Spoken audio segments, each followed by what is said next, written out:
திருவண்ணாமலை அருகே ஒரே இரவில் 5 வீடுகளில் நகை பணம் கொள்ளையடிக்கப்பட்ட சம்பவம் பரபரப்பை ஏற்படுத்தியுள்ளது. திருவண்ணாமலையை அடுத்த ஊசம்பாடி கிராமத்தில் நேற்று இரவு தெற்கு தெருவில் வசித்து வரும் திருமலை தனது குடும்பத்தினருடன் வீட்டில் முன்பகுதியில் உறங்கிக் கொண்டிருந்த போது பின்புற பகுதியில் உள்ள கதவை உடைத்துக் கொண்டு உள்ளே புகுந்த மர்ம நபர்கள் 10,000 ரூபாய் பணம் மற்றும் வெள்ளிப் பொருட்களை திருடிச் சென்றனர். இதேபோல் அதே தெருவைச் சேர்ந்த பாலாஜி தனது குடும்பத்தினருடன் வெளியூர் சென்றிருந்த நிலையில் வீட்டின் கதவை உடைத்து திருடிய மர்ம நபர்கள் அடுத்த தெருவில் உள்ள தவமணி என்பவர் வீட்டில் 5,000 ரூபாய் பணம் மற்றும் வெள்ளிப் பொருட்களை திருடிச் சென்றனர்.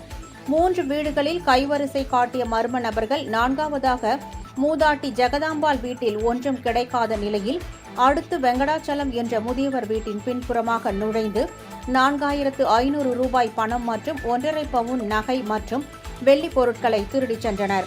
தகவல் அறிந்ததும் கைரேகை மற்றும் தடயவியல் நிபுணர்களுடன் விரைந்து வந்த கிராமிய போலீசார் சம்பவ இடத்தில் தடயங்களை சேகரித்து விசாரணை மேற்கொண்டனர். மேலும் இதுகுறித்து வழக்கு பதிவு செய்து விசாரணை மேற்கொண்டு வருகின்றனர். ஒரே இரவில் 5 வீடுகளில் நடைபெற்ற கொள்ளைச் சம்பவம் அப்பகுதியில் பரபரப்பை ஏற்படுத்தியுள்ளது.